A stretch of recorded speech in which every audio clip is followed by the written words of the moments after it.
संबोधित करेंगे मुख्यमंत्री योगी आदित्यनाथ, लेकिन उससे पहले लोगों को सम्मानित कर रहे हैं सूरज कौशल, जिन्हें सम्मानित किया गया है। मुख्यमंत्री योगी आदित्यनाथ खुद यहां पर मौजूद है और ये तस्वीरें आपको दिखा रहे हैं सिद्धार्थ नगर से। ये लाइव तस्वीरें आपकी टीवी स्क्रीन पर है। कई परियोजनाओं की सौगात मुख्यमंत्री योगी आदित्यनाथ ने दी है। मुख्यमंत्री योगी आदित्यनाथ महिलाओं को सम्मानित करते हुए नजर आ रहे हैं। विभिन्न विकास परियोजनाओं का लोकार्पण किया गया है, शिलान्यास किया गया है। सिद्धार्थ नगर में मौजूद हैं मुख्यमंत्री योगी आदित्यनाथ और कुछ ही देर में मुख्यमंत्री योगी लोगों को संबोधित भी करेंगे। तमाम जो विकास कार्य किए जा रहे हैं या फिर वो तमाम जो योजनाएं चलाई जा रही हैं उसके बारे में जानकारी दी जाएगी। लेकिन उससे पहले लोगों को सम्मानित करते हुए मुख्यमंत्री योगी आदित्यनाथ नजर आ रहे हैं। जो छात्रा है उसे भी सम्मानित कर रहे हैं, उससे भी बातचीत कर रहे हैं मुख्यमंत्री योगी आदित्यनाथ। बाकायदा महिला और जो छात्राएं हैं उन्हें सम्मानित किया जा रहा है, उनका आत्मविश्वास बढ़ाया जा रहा है। 5 लाख तक का मुफ्त उपचार मिलेगा। ऐसी कई परियोजनाएं हैं जो खुद मुख्यमंत्री योगी आदित्यनाथ और योगी सरकार चला रही है। उस योजनाओं के बारे में भी कुछ ही देर में मुख्यमंत्री योगी आदित्यनाथ जानकारी देंगे। तो ये तस्वीरें आपको दिखा रहे हैं, सीधी लाइव तस्वीरें आपकी टीवी स्क्रीन पर है। मुख्यमंत्री योगी आदित्यनाथ बातचीत करते हुए और लोगों को, आम जनता को सम्मानित करते हुए नजर आ रहे हैं।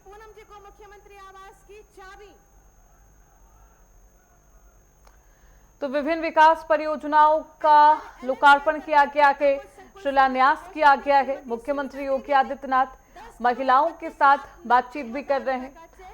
किस तरीके से खास तौर पर महिलाओं को सशक्त बनाया जा सके, आत्मनिर्भर बनाया जा सके, आर्थिक रूप पर वो इंडिपेंडेंट रहे, वो आत्मनिर्भर रहे, इसके लिए मुख्यमंत्री योगी लगातार वो तमाम जो कार्य हैं, वो तमाम जो योजनाएं हैं वो लागू भी की जाती है। उन योजनाओं के बारे में लोगों को जानकारी भी दी जाती है।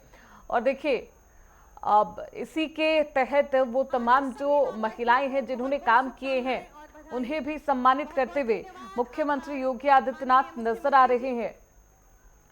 कुछ ही देर में मुख्यमंत्री योगी लोगों को संबोधित करेंगे।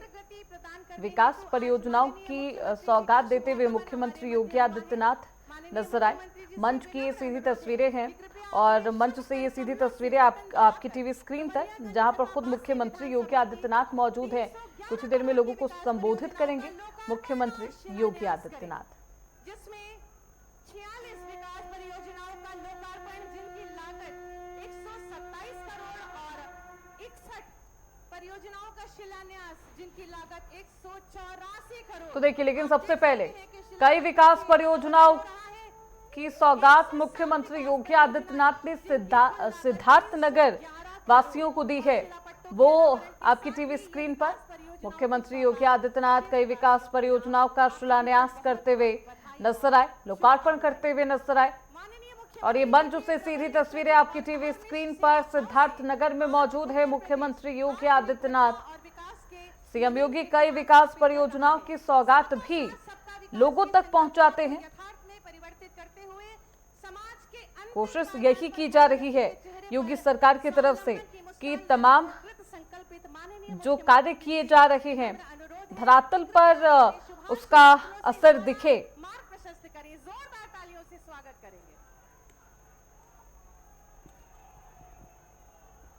सियावर रामचंद्र भगवान की, सियावर रामचंद्र भगवान की, पवन सुत हनुमान की, वृंदावन बिहारी लाल की, वृंदावन बिहारी लाल की।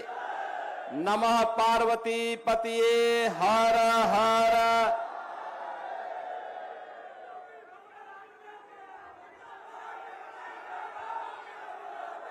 जनपद सिद्धार्थ नगर के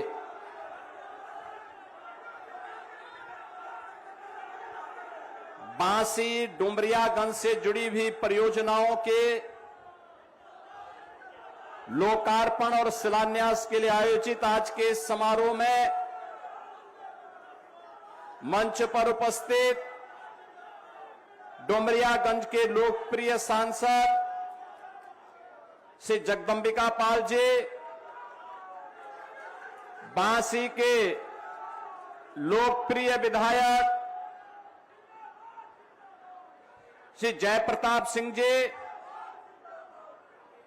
माननीय विधायक कपिलवस्तु श्यामधनी राही जी, माननीय विधायक सोरठगढ़ श्री विनय वर्मा जी, विधान परिषद सदस्य श्री सुभाष यदुवंशी, विधान परिषद सदस्य श्री ध्रुव कुमार त्रिपाठी जी,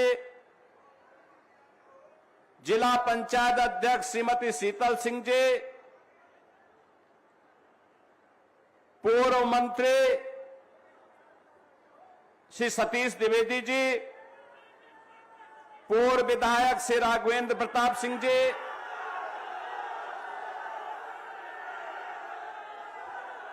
रतन सेन इंटर कॉलेज की प्रबंधक श्रीमती रानी वसुंधरा कुमारी जी, चेयरमैन सहकारी जिला सहकारी बैंक कुंवर विक्रम सिंह जी, ओबीसी मोर्चा के क्षेत्रीय अध्यक्ष श्री शिवनाथ चौधरी जी, भारतीय जनता पार्टी के जिलाध्यक्ष श्री दीपक मौर्य जी, पूर्व जिलाध्यक्ष श्री ब्रज बिहारी मिश्र जी, लालजी त्रिपाठी जी, गोविंद माधव जी, नरेंद्र मणि जी, श्रीमती पूजा पाल जी, रमेश गुप्ता जी, राम कुमार कुंवर जी, कन्हैया पासवान जी, राम निवास यादव जी, भारतीय जनता पार्टी और एनडीए से जुड़े हुए हमारे सभी नेतागण, पदाधिकारीगण, भारी संख्या में बांसी, डुमरियागंज, इटवा, कपिलवस्तु, सोरठगढ़ से जुड़े हुए सभी उपस्थित मेरे बहनों और भाइयों, ये मेरा सौभाग्य है कि महात्मा बुद्ध की इस पावन धरा सिद्धार्थ नगर में मुझे आज एक बार फिर से आने का अवसर प्राप्त हुआ है। बहनों और भाइयों, भगवान बुद्ध ही राजकुमार सिद्धार्थ हैं, यानी राजकुमार सिद्धार्थ ही ज्ञान प्राप्त होने के बाद उन्हें भगवान बुद्ध के रूप में दुनिया जानती है। और यह आप सबका सौभाग्य है कि भगवान बुद्ध के नाम पर बने हुए उनके बचपन के नाम राजकुमार सिद्धार्थ के नाम पर जिस जनपद का नाम सिद्धार्थ नगर है, इस जनपद में जन्म लेने, इस जनपद में आगे बढ़ने और सेवा का एक सौभाग्य अपने आप में जीवन को धन्य धन्य करता है। बहनों और भाइयों, आज से 2500 वर्ष पहले जो जनपद अपने वैभव के लिए विख्यात था, जो क्षेत्र, जो राज्य अपने वैभव के लिए विख्यात रहा होगा, क्या कारण है कि वह आजादी के बाद 75 वर्ष तक विकास के लिए तरसता रहा, आकांक्षात्मक जनपद बनकर के रह गया। आकांक्षात्मक जनपद का मतलब शिक्षा के क्षेत्र में, स्वास्थ्य के क्षेत्र में, रोजगार के क्षेत्र में, कृषि विकास के क्षेत्र में, पर्यावरण के क्षेत्र में रोजगार सृजन के लिए, स्वावलंबन के लिए वह जनपद पिछड़ गया। पिछड़ने का कारण क्या था? लेकिन सिद्धार्थनगर जनपद जो आकांक्षी था, पिछले 8-9 वर्षों के अंदर जो प्रयास हुआ है प्रधानमंत्री मोदी जी के मार्गदर्शन और नेतृत्व में, देश के अंदर 112 जनपद आकांक्षी जनपद हैं और अग्रणी छलांग लगाने वाला कोई जनपद है और नीति आयोग से 25 करोड़ की पुरस्कार प्राप्त करने वाला कोई जनपद है तो सिद्धार्थनगर जनपद है। अब ये आकांक्षात्मक नहीं, विकास के पायदान पर तेजी के साथ अग्रणी भूमिका के लिए जाने जाना वाला जनपद है। बहन और भाइयों, विकास के लिए प्रयास करना पड़ता है, पुरुषार्थ करना पड़ता है। ये मेरा सौभाग्य है कि मुझे ऐसे दिन पर बांसी में आने का अवसर प्राप्त हुआ है। बांसी रतन सेन इंटर कॉलेज एक समृद्ध परंपरा रही है यहां की, और उस परंपरा के साथ इस इंटर कॉलेज में मुझे आज आपके बीच में आने का अवसर प्राप्त हुआ है। बहन और भाइयों, एक बड़ी परंपरा और उस परंपरा का निर्वहन करने के लिए आज प्रातः काल में काकोरी ट्रेन एक्शन से जुड़े हुए कार्यक्रम में था। प्रधानमंत्री मोदी जी के आह्वान पर हर नागरिक के मन में स्वयं के स्वार्थ से ऊपर उड़कर के परमार्थ के लिए, देश और दुनिया के लिए कुछ किया जा सके, देश के बारे में सोचा जा सके, इसके लिए एक भावना पैदा हो, इस प्रकार का भाव पैदा हो, इसके लिए भारतीय जनता पार्टी ने तिरंगा यात्रा का आयोजन किया और आज लखनऊ में 30,000 युवा उस तिरंगा यात्रा का हिस्सा बना था। 30,000 युवा। एक ही स्लोगन था, भारत माता की जय और वंदे मातरम। बहन और भाइयों, आज काकोरी ट्रेन एक्शन की घटना का भी दिन है। आज ही के दिन 9 अगस्त 1925 को 9 अगस्त 1925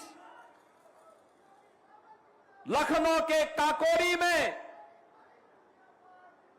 अंग्रेज जो खजाना भारत का लूट करके इंग्लैंड ले जाना चाहते थे, उस खजाने को भारत की स्वाधीनता के यज्ञ में लगाना है। इसके लिए पंडित राम प्रसाद बिस्मिल के नेतृत्व में ठाकुर रोशन सिंह, अस्फाउल्लाह खां, चंद्रशेखर आजाद, राजेंद्र नाथ लाड़ी, सचिंद्रनाथ सान्याल, सचिंद्रनाथ बख्शी जैसे क्रांतिकारियों ने उस समय उस खजाने को अपने हाथ में लेकर के क्रांतिकारियों को भारत की आजादी के लिए उसे अर्पित किया था। बहन और भाइयों, जो महान क्रांतिकारी अपना जीवन दांव पे लगा करके भारत को आजाद कराने के लिए कार्य कर रहे थे, कांग्रेस के लोगों ने, अंग्रेजों ने तो उसे डकैती कहा। आजादी के बाद कांग्रेस ने भी उसे डकैती कहा। हम आभारी हैं प्रधानमंत्री मोदी जी के, जिन्होंने काकोरी डकैती की घटना का नाम बदल करके काकोरी ट्रेन एक्शन के रूप में लेकर के क्रांतिकारियों को सम्मान देने का काम किया है। भारत माता के उन महान सपूतों को याद करिए। आजादी के बाद जिन लोगों के हाथों में सत्ता आई, वे सत्ता के मद में इतने मशगूल हो गए, हर संस्था का नाम अपने खानदान के नाम कर रहे थे। उन्हें क्रांतिकारियों के स्मारक नहीं दिखाई दिए,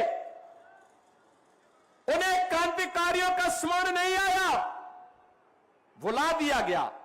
राम प्रसाद बिस्मिल को बुला दिया गया, ठाकुर रोशन सिंह को बुला दिया गया, अस्माउल्लाह खां को बुला दिया गया, चंद्रशेखर आजाद को बुला दिया गया, सुखदेव राजगुरु को बुला दिया गया, वीर सावरकर को भुला दिया गया, और तो और महाराज सुहेलदेव को वे लोग भूल गए, निषाद राज गुहा को भूल गए, वीरांगना उदा देवी पासी को भूल गए, वीरांगना अवंतीबाई लोधी को ये लोग भूल गए, वीरांगना झलकारी बाई कोरी को ये लोग भूल गए। सत्ता का मत कितना खतरनाक होता है, अगर ये देखना है तो कांग्रेस के पतन के साथ आप जोड़ करके देख सकते हैं कि इन्होंने क्रांतिकारियों को भुलाया है, तो आज देश का युवा कांग्रेस को पूरी तरह दफन करके रख दिया है। बहन और भाइयों, कांग्रेस पूरी नेगेटिव ट्रैक के साथ चल रही है। भारत गुलाम क्यों हुआ? भारत की गुलामी के दो कारण थे। एक कारण था अंतर्विरोध, आपस में एक दूसरे को नीचा दिखाने की प्रवृत्ति, जाति के नाम पर, क्षेत्र के नाम पर, भाषा के नाम पर समाज को बांटने की कुप्रवृत्ति, और दूसरा अपने ही संस्थाओं के प्रति षड्यंत्र करने की भाव। हर व्यक्ति इस बात को मानता था, जिन लोगों का दायित्व था देश को दिशा देने की, समाज को आगे बढ़ाने की, वही लोग उस समय समाज को दिग्भ्रमित कर रहे थे। देश गुलाम हुआ। सैकड़ों वर्षों की इस गुलामी के खिलाफ 1857 के प्रथम स्वातंत्र समर से चली एक लड़ाई, कभी मंगल पांडे ने जो चिंगारी जलाई थी, जो चिंगारी गोरखपुर में बंधु सिंह ने जलाई थी, जो चिंगारी बिठूर में त्यात्या टोपे के नेतृत्व में आगे बढ़ी थी, जो चिंगारी झांसी में झांसी की रानी लक्ष्मीबाई के नेतृत्व में आगे बढ़ी थी, जो चिंगारी मेरठ में धन सिंह कोतवाल के नेतृत्व में आगे बढ़ी थी, वह चिंगारी आगे बढ़ती गई। और चिंगारी का परिणाम था कि लगातार किसी न किसी जनपद में क्रांतिकारियों के द्वारा अंग्रेजों की चूलों को हिलाने का काम किया जाता रहा। ये लड़ाई आगे बढ़ती रही। 1922 में गोरखपुर का चोरी चोरा की घटना, 1925 में लखनऊ की काकोरी ट्रेन एक्शन की घटना, और ये लगातार 1942 में भारत छोड़ो आंदोलन तक लगातार चलता रहा। और आज उसी 9 अगस्त की तिथि काकोरी ट्रेन एक्शन की तिथि है, जो बहन और भाइयों, हर नौजवान को अपनी मातृभूमि के साथ, मातृभूमि को सर्वोच्च मानते हुए उन अमर बलिदानियों ने अपना बलिदान दिया था। मातृभूमि को सर्वोच्च मानते हुए ही पंडित राम प्रसाद बिस्मिल फांसी के फंदे पर झूले थे। याद करना, ठाकुर रोशन सिंह, अस्माउल्लाह खां, चंद्रशेखर आजाद, राजगुरु भगत सिंह, वीर सावरकर जैसे क्रांतिकारी सब कुछ भारत माता के चरणों में समर्पित करते हुए अपने आप को आजादी की इस लड़ाई में समर्पित किए थे। और आज जो पाप उस कालखंड में उस कालखंड में बांटने का काम उस कालखंड में उन लोगों ने किया था जिसके कारण देश गुलाम हुआ था। वही पाप आज कांग्रेस और समाजवादी पार्टी के नेता समाज को जाति के नाम पर बांटने का पाप फिर से कर रहे हैं। बहनों और भाइयों, इनके बांटने का परिणाम क्या है? कोई पूछे तो इन लोगों से, किसी ने पूछने का प्रयास किया कभी कि देश के अंदर और प्रदेश के अंदर सर्वाधिक समय तक कांग्रेस ने शासन किया, सर्वाधिक समय तक शासन किया, लेकिन इन्होंने अपने समय में इन्होंने क्या किया था? युवाओं के लिए क्या किया था? किसानों के लिए क्या किया था? गरीबों के लिए क्या किया था? इन्होंने महिलाओं के लिए। बहनों और भाइयों, आज आप देखते होंगे प्रधानमंत्री मोदी जी के नेतृत्व में पिछले 12 वर्ष में बदलते हुए भारत को हम देख रहे हैं।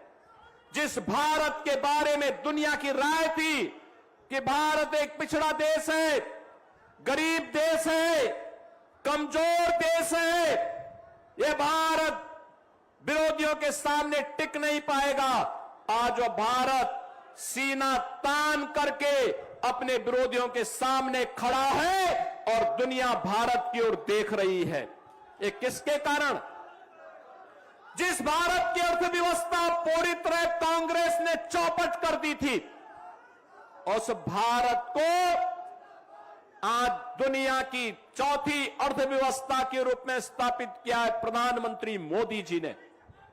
बहनों और भाइयों, जिस भारत के बारे में कहा जाता था कि भारत में भ्रष्टाचार है, भारत में पॉलिसी पैरालिसिस का शिकार हो चुका है, आज वह भारत मजबूती के साथ खड़ा होकर के युवाओं के लिए स्टार्टअप इकोसिस्टम को लेकर के खड़ा है। IIT, triple IT, IIM, AIIMS, medical college के एक लंबी श्रृंखला के साथ खड़ा है। वह भारत आज निवेश का बेहतरीन गंतव्य बन करके दुनिया के सभी प्रकार के निवेश को अपने आवंटित कर रहा है। ये भारत में अंदर प्रधानमंत्री मोदी जी के नेतृत्व में चला हुआ अभियान है, जिस अभियान के कारण बहनों और भाइयों, आज देश के अंदर 25 करोड़ गरीब गरीबी रेखा से उभर करके आज वे लोग भारत के अंदर सम्मानजनक जीवन जीने के लिए खुशहाली के साथ आगे बढ़े हैं। आखिर इन 25 करोड़ लोगों के जीवन में जो परिवर्तन हुआ है, 2014 के पहले उस बदहाली का कारण कौन था? कौन था उस बदहाली का कारण? अगर मैं कुछ आंकड़े यहां पर दूं, उन आंकड़ों के माध्यम से हम सही अनुमान लगा सकते हैं किस प्रकार से इन्होंने, कांग्रेस ने देश के साथ धोखा किया था। एजुकेशन के लिए, स्किलिंग के लिए, एम्प्लॉयमेंट के लिए, उद्यमिता के लिए कांग्रेस ने देश के अंदर लगभग 55 से 60 वर्ष तक शासन किया, लेकिन इसके नाम पर कभी कोई उनके दिमाग में कोई विजन नहीं आया। बहनों और भाइयों, आज के युवा की आवश्यकता है स्किलिंग की। आज के युवा की आवश्यकता है उसे अच्छी शिक्षा प्राप्त हो, स्किलिंग की व्यवस्था हो, एम्प्लॉयमेंट की व्यवस्था हो, नौकरी मिले, उद्यमिता के अवसर हो। और हम कह सकते हैं प्रधानमंत्री मोदी जी के नेतृत्व में पिछले 12 वर्ष में 17 करोड़ लोगों को देश के अंदर जॉब मिली है। 17 करोड़ लोगों को। बहनों और भाइयों, कौशल विकास के माध्यम से 2014 के पहले स्किलिंग की कोई व्यवस्था नहीं थी, और आज मैं कह सकता हूं यूपी समेत पूरे देश के अंदर 17,000 स्किल डेवलपमेंट के सेंटर हैं। 17,000 स्किल डेवलपमेंट के सेंटर हैं। 15,000 से अधिक आईटीआई हैं और आईआईटी की संख्या अब 16 से बढ़ करके 23 हुई है और आईएम की संख्या 13 से बढ़ करके 22 हुई है। स्वास्थ्य के क्षेत्र में 2014 में 431 मेडिकल कॉलेज पूरे देश के अंदर थे और 2025 में ये 431 मेडिकल कॉलेज बढ़ करके आज 818 मेडिकल कॉलेज हुए हैं। एम्स 7 थे देश के अंदर, आज ये 7 एम्स कांग्रेस ने 1 बनाया, अटल जी ने 6 बनाए और मोदी जी ने इनकी संख्या 23 तक पहुंचाने का काम किया है। बहनों और भाइयों, एमबीबीएस की सीट 2014 के पहले देश के अंदर कुल 51,348 थी। आज मोदी जी के नेतृत्व में 1,28,926 युवा मेडिकल में एमबीबीएस में प्रवेश प्राप्त करता है। पीजी की सीट एमडी और एमएस के लिए 2014 के पहले केवल 31,185 युवाओं को अवसर मिलता था और आज 85,822 युवाओं को पीजी में प्रवेश के लिए प्रधानमंत्री मोदी जी के प्रयास से आज यह अवसर प्राप्त हुआ है। बहनों और भाइयों, आज जब युवा अब केवल जॉब सीकर नहीं है और केवल जॉब के लिए भटकता नहीं है, आज का युवा जिसके बारे में प्रधानमंत्री जी ने कहा था कि हम अपने युवा को जॉब सीकर नहीं जॉब क्रिएटर बनाएंगे और आज हमारा युवा जॉब देने वाला बन चुका है। भारत के अंदर जो स्टार्टअप का एक इकोसिस्टम विकसित हुआ है, आज आप देख सकते हैं और उस इकोसिस्टम के माध्यम से कितनी तेजी के साथ भारत ने उसका विस्तार किया है। यह अत्यंत हम सब लोगों को देख करके, युवाओं की प्रतिभा को देख करके हम लोगों को लगता है कि चाहे वह पीएम स्टार्टअप की स्कीम हो, पीएम स्टैंड अप की स्कीम हो, डिजिटल इंडिया की स्कीम हो, युवाओं के लिए पीएम इंटर्नशिप की स्कीम हो या फिर मिशन रोजगार के अंदर इन युवाओं के लिए नौकरी देने के बाद आज बिना भेदभाव के युवाओं को नौकरी उपलब्ध करवाई जा रही है।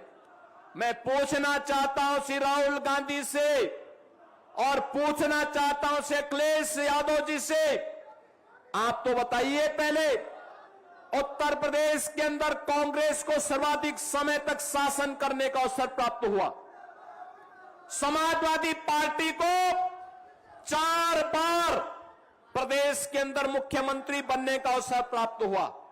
आखिर उन्होंने युवाओं के सामने क्या ऐसा किया कि युवा इनके साथ जाए? ये सच है कि कांग्रेस ने भी और समाजवादी पार्टी ने भी, कांग्रेस ने देश के युवा के लिए और समाजवादी पार्टी ने यूपी के युवा के सामने पहचान का संकट खड़ा किया था। बहनों और भाइयों, जब देश में भ्रष्टाचार होगा, देश में आतंकवाद होगा, नक्सलवाद होगा, उग्रवाद होगा, उपद्रव होगा या राज्य में भी दंगे होंगे, गुंडागिर्दी होगी, व्यापार और निवेश के लिए कोई अवसर नहीं होगा, आप अनुमान लगा सकते हैं स्वाभाविक रूप से सबसे ज्यादा प्रभावित कोई होगा, युवा होगा। 17 के पहले यूपी के युवाओं के साथ यही होता था।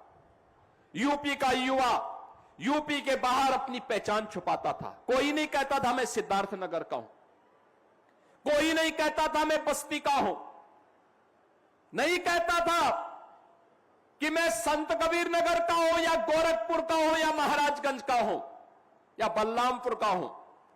ये समाजवादी पार्टी ने तो हर जिले में एक माफिया पाल दिया था। हर जिले में माफिया, हर थाने में माफिया का कब्जा, हर तहसील में माफिया का कब्जा, गरीब की जमीन पर कब्जा होता था। Land mafia, cane mafia, sand mafia, cattle mafia और पेशेवर अपराध के लिए कुख्यात माफियाओं की समानांतर सत्ता, ये प्रदेश की पहचान थी। पर्व और त्योहार नहीं मना सकते थे। मैं कल मेरठ में था, जिसकी चर्चा श्री जगदंबिका पाल जी कर रहे थे। पिछले 4 दिन के अंदर गाजियाबाद से हरिद्वार के बीच में 3 करोड़ कांवड़ यात्री शिव भक्त गए हैं हरिद्वार में जल लेने के लिए। 3 करोड़ हर हर बम बम का नारा करते हुए, शिव की भक्ति में झूमते हुए, क्या बच्चे, क्या युवा, क्या महिला, क्या बुजुर्ग, सबका एक ही धुन है, शिवमय वातावरण। कितना आनंददायक था। 17 के पहले समाजवादी पार्टी इस कांवड़ यात्रा को निकलने नहीं देती थी। हम लोग आए, हमने कहा भी कांवड़ यात्रा को कौन रोक सकता है। कांवड़ यात्रा निकलेगी, अनुशासन के साथ निकलेगी, गौरव के साथ निकलेगी।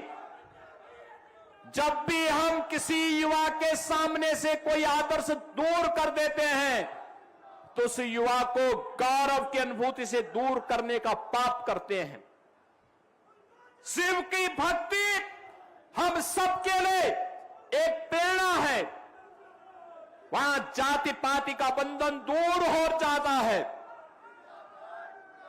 हर व्यक्ति एक दूसरे को भोले का संबोधित करते हुए चलता है। और क्या लोगों में उत्साह है। 180 किलोमीटर की दूरी तय करते हैं, कोई थकान नहीं, कोई शिकन नहीं। शिव की भक्ति है और महादेव के प्रति समर्पण का वह भाव है।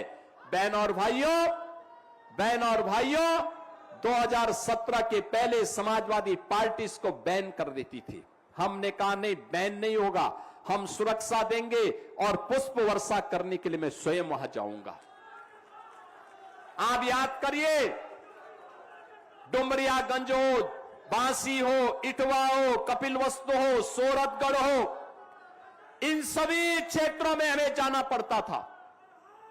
हमेशा यहां दुर्गा पूजा के समय, रामलीला के लिए या किसी अन्य अवसर पर दंगे फसाद होते थे। पिछले 9 वर्ष में कोई दंगा नहीं हुआ, कोई कर्फ्यू नहीं। आज यूपी में कर्फ्यू नहीं, दंगा नहीं। अब यूपी में सब चंगा है। हर व्यक्ति अपने काम धंधे में लगा है, अपना व्यवसाय कर रहा है। बेटी की सुरक्षा में कोई सेंध नहीं लगा सकता। व्यापारी की संपत्ति पर कोई जबरदस्ती कब्जा नहीं कर सकता है। बहनों और भाइयों, 2017 के पहले ये सब नहीं था। 2014 के पहले देश के अंदर कांग्रेस ने इतना ही नकारात्मक वातावरण बनाया हुआ था।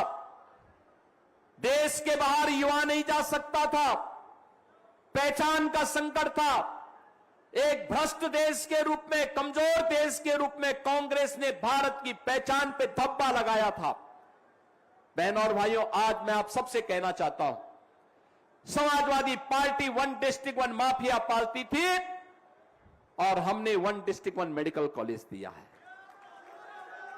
कोई सोचता था माधव बाबू के नाम पे मेडिकल कॉलेज बनेगा। आज स्वर्गीय माधव प्रसाद त्रिपाठी मेडिकल कॉलेज सिद्धार्थनगर में बनकर के तैयार है और कार्य कर रहा है। आज बहनों और भाइयों, 1 डिस्ट्रिक्ट 1 प्रोडक्ट में भगवान बुद्ध का प्रसाद आज आपके सामने। काला नमक चावल मैं देख रहा था, काला नमक चावल 1 किलो का दाम 200 रुपया मिल रहा है। 1 किलो का दाम 200 रुपया। और डिमांड इतनी है कि उतनी सप्लाई नहीं हो पा रही है। हमने यहां पे इसके लिए कॉमन फैसिलिटेशन सेंटर स्वीकृत किया है। फिर से कपिलवस्तु में भगवान बुद्ध की थीम पार्क के साथ ही विपश्यना का केंद्र बने, इसके लिए भी धनराशि स्वीकृत की है। बहनों और भाइयों,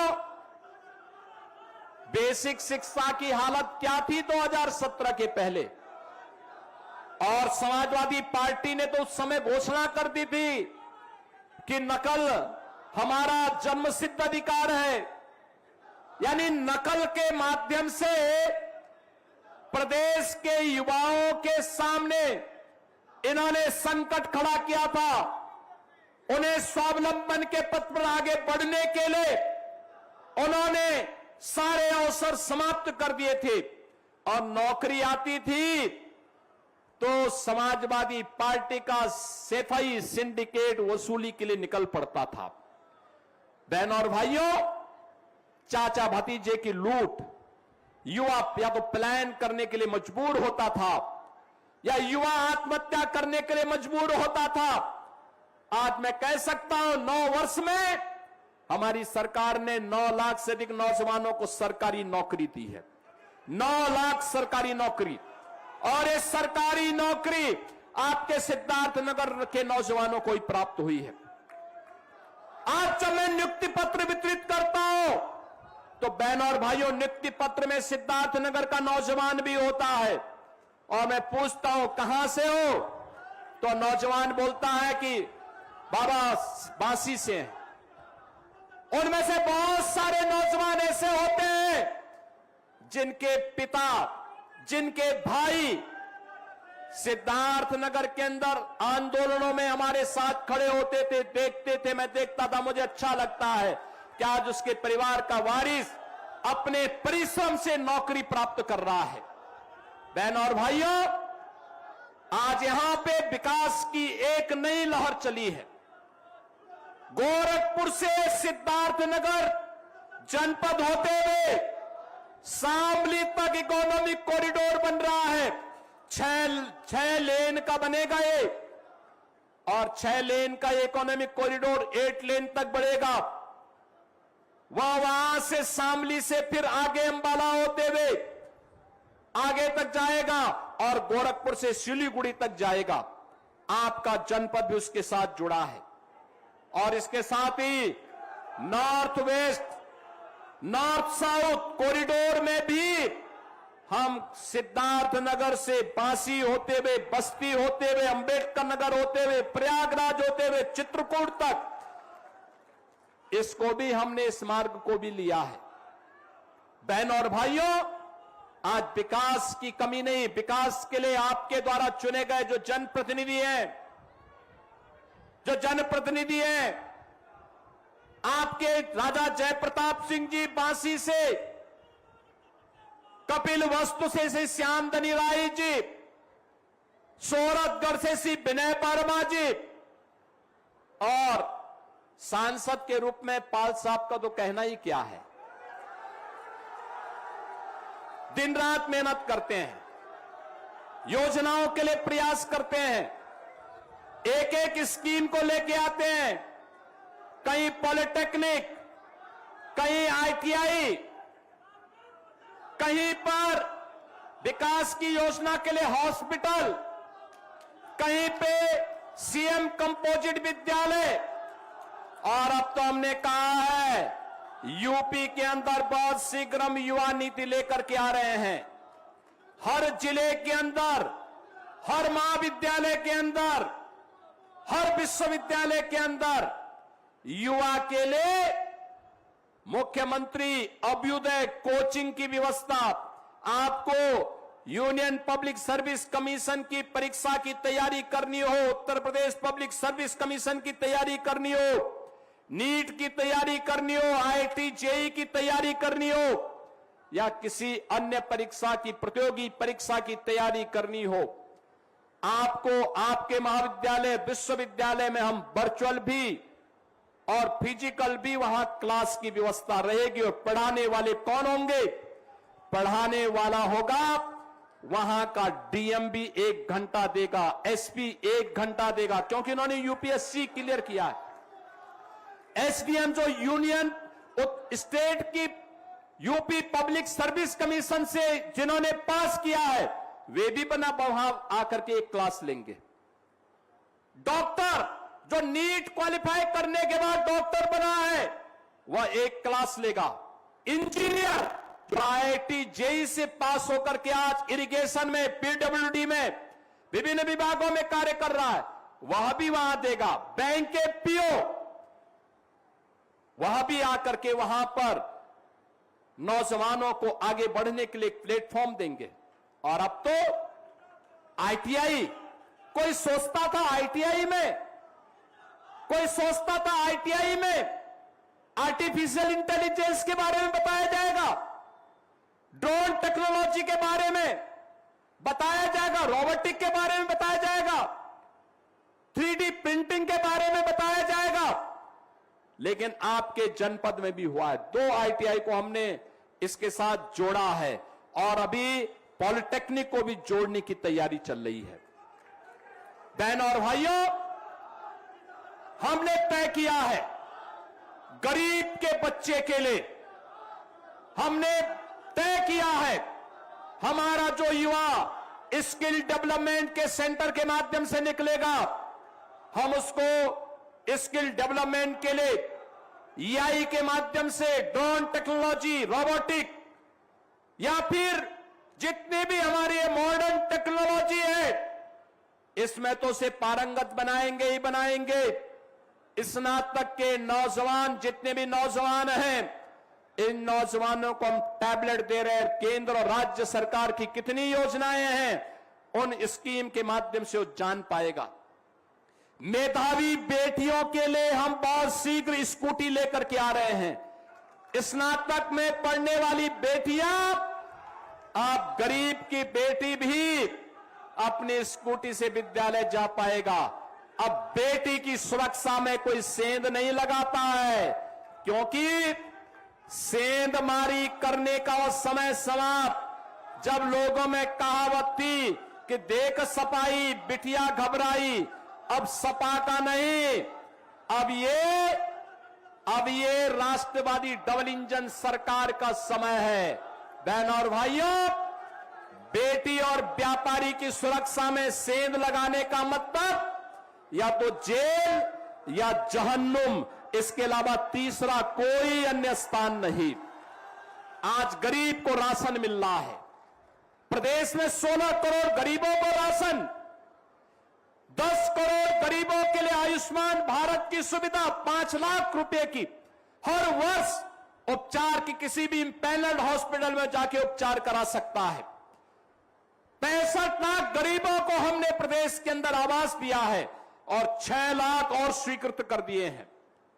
बहन और भाइयों, कोई सोचता था गरीब के घर में चूल्हा जलेगा रसोई गैस से? कोई सोचता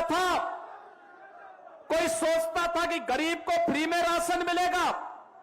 और इस सीजन में तो कांग्रेस और समाजवादी पार्टी के पाप के कारण सिद्धार्थनगर जनपद में, महाराजगंज में, कुशीनगर में, देवरिया में, गोरखपुर में, संत कबीर नगर में, बस्ती में, यह सीजन तो हर परिवार के लिए भय और दहशत का कारण बनता था।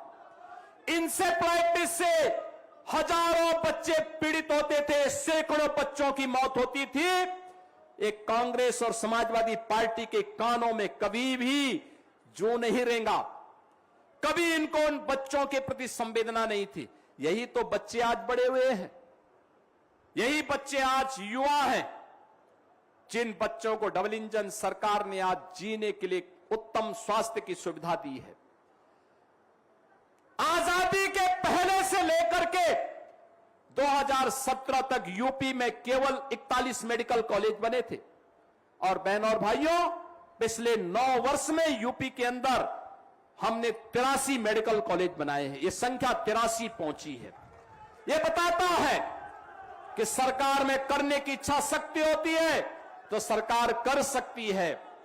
अब वही प्रक्रिया आगे बढ़ाने के लिए सिद्धार्थनगर जनपद, जो आज आकांक्षात्मक जनपद से उभर करके विकास के पायदान पर अग्रणी जनपद के रूप में अपने आप को स्थापित किया है, एक इंडस्ट्रियल कॉरिडोर के निर्माण के लिए भी हम लोगों ने भूमि अधिग्रहण की कार्रवाई को आगे बढ़ाया है। बहन और भाइयों, ये विकास की प्रक्रिया निरंतर चलेगी और उस प्रक्रिया को आगे बढ़ाने के लिए आज मुझे बांसी के अंदर आने का अवसर प्राप्त हुआ है। मैं आप सभी का आह्वान करूंगा, आपने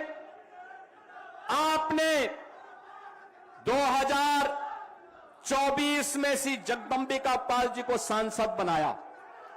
मैं सिद्धार्थनगर वासियों का हृदय से आभार व्यक्त करता हूं। आपने 2022 में हमें 3 विधायक दिए।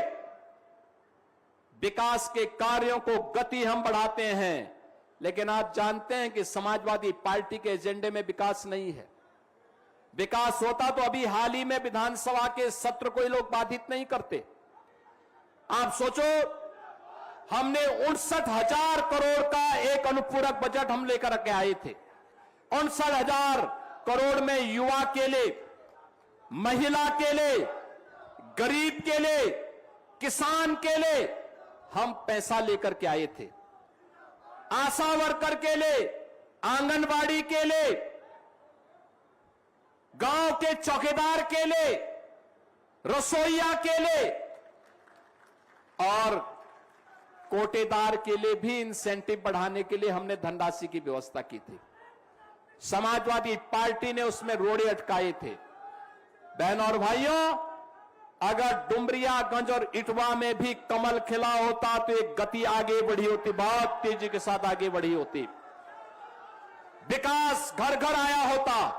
लेकिन मैं आज सबसे कहना चाहता हूं, मेरे संज्ञान में आया है कि यहां पे बांसी से मिठवल मार्ग क्षतिग्रस्त है। 28 करोड़ रुपए इसके लिए हम आज फिर से स्वीकृत कर रहे हैं। ये मार्ग हम बनवाएंगे, अच्छा बनाएंगे। डुमरियागंज में भडरिया से बढ़नी चापा मार्ग, यह भी क्षतिग्रस्त है। इसके लिए 24 करोड़ 58 लाख रुपए इसके लिए भी हम लोग स्वीकृत कर रहे हैं।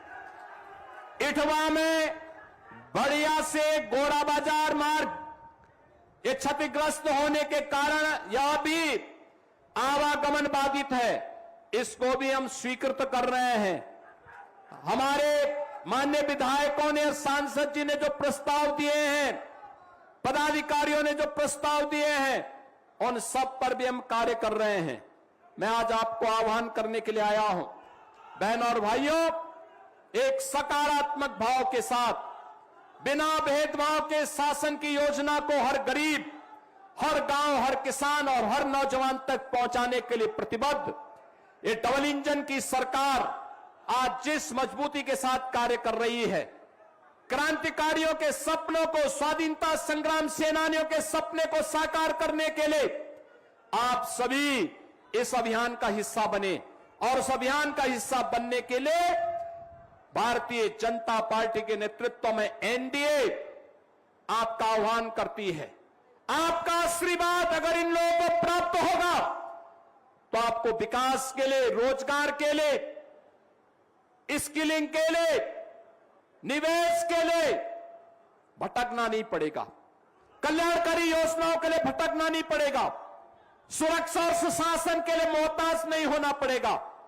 हमने 12 वर्ष में प्रधानमंत्री मोदी जी के नेतृत्व में देश ने परिवर्तन देखा है और 9 वर्ष में उत्तर प्रदेश में डबल इंजन की सरकार के परिवर्तन के आप सब साक्षी हैं। उसको और तेज गति से आगे बढ़ाने का आह्वान करते हुए मैं आप सभी सिद्धार्थनगर जनपद वासियों का, बांसी, डुमरियागंज, इटवा, कपिलवस्तु, सोरठगढ़ से जुड़े हुए आप सभी बहन और भाइयों का मैं हृदय से धन्यवाद करता हूं। आपको प्रदेश देश की आजादी के 80वें स्वाधीनता दिवस की मैं भी से अग्रिम बधाई देता हूं और आपसे आह्वान करता हूं। प्रधानमंत्री मोदी जी ने हर घर तिरंगा का आह्वान किया है। हर घर पे तिरंगा लगना चाहिए। ये भारत की आन बान शान का प्रतीक है। आप सभी के प्रति मेरी मंगल में शुभकामनाएं हैं। धन्यवाद। जय हिंद, जय जय श्री राम।